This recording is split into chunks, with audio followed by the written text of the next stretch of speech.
ఇక్కడ పూర్తి స్థాయిలో వినుకొండ నియోజకవర్గంలో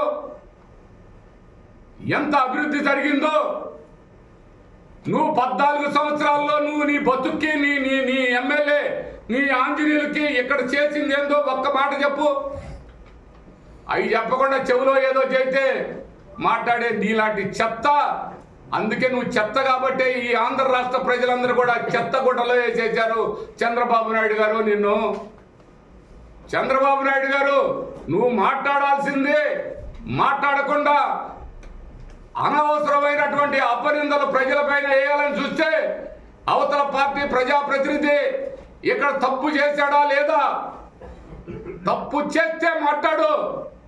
నీకు దమ్ముంటే నీకు ధైర్యం ఉంటే ఇదిగో ఎవరో ముస్లిం ఆస్తి తీసుకున్నావు అని తెలిపించే ఆ మగోడు ఎవడో ఇక్కడికి రమ్మను.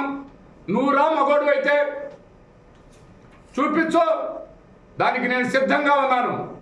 చంద్రబాబు నాయుడు గారు మాటలు మాట్లాడంగానే సరికాదు, మేము మాట్లాడతాం. ఏంది నువ్వు జైలుకు పంపించేది మమ్మల్ని? ఆ మాట్లాడటం ఒక్క సెకండ్ పట్టదు నిన్ను అంటాం. కానీ నీ పెద్దరికానికి నీకు గౌరవం అనేది లేదు, కానీ ఇవ్వాల్సిన అవసరం లేదు. నెక్స్ట్ చెప్తాను నీ సంగతి. ఏంటే నువ్వు చెప్పేది మాకు? ఏం చేస్తావు నువ్వు మాకు? ఏం చేస్తావు నువ్వు? ఎవరిని బీగుతావు నువ్వు?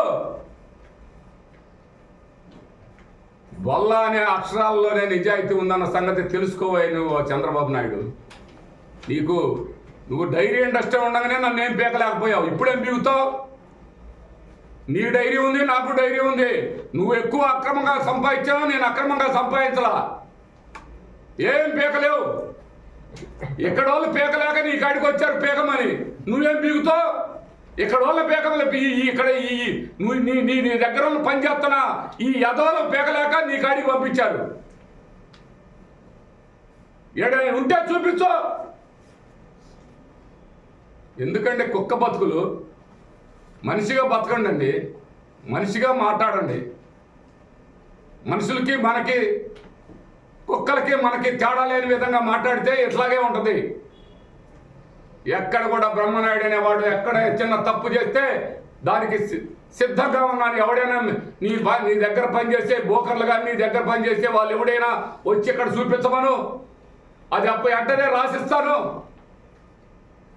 175 ఎకరాలని చెప్పావు. ఇదే విలేకరుల సమావేశంలో రెవెన్యూ డిపార్ట్మెంటు ఆర్డీఓ ఎంక్వైరీ చేసిన కమిటీ 100% అంగుళం లేదని తేల్చి చెప్పినటువంటి పరిస్థితి ఉంది. ఆ రోజు నీ అనుచరుడు నేను ఆ భాషలో మాట్లాడాల, కుక్కలు మాట్లాడితే మేము పట్టించుకోలేదని నువ్వు మరుగుతున్నావు. మళ్ళా ఈడ తప్పు చేస్తే భయపడతాం మేము. నీలాగా జైలుకు పోయి వచ్చింది నువ్వు. అది నువ్వు తెలుసుకోవాల్సిన అవసరం ఉందని ఈ సందర్భంగా తెలియపరుస్తున్నాను.